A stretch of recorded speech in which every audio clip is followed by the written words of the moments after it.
This is my solo senior show. It's about, it's more focused on traditional Micronesian tattooing. It's really focused on how it's become almost lost, and you don't see these, in today's society.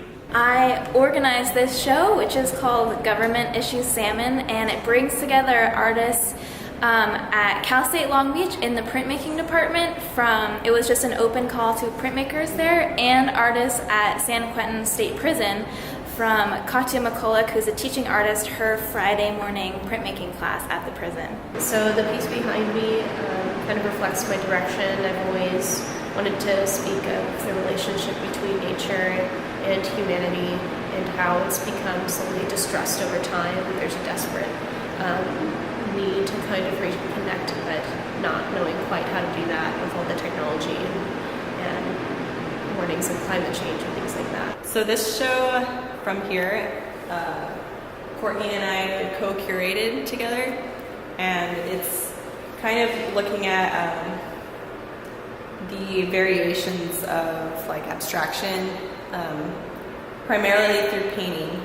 There is some multimedia paintings in here, but primarily like oil on canvas.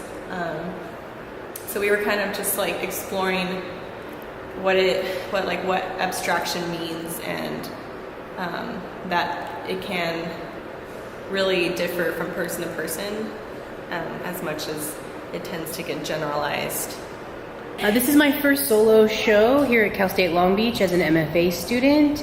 I was inspired by the 15 different places that I've lived, and I took some items from my home as well as discarded furniture.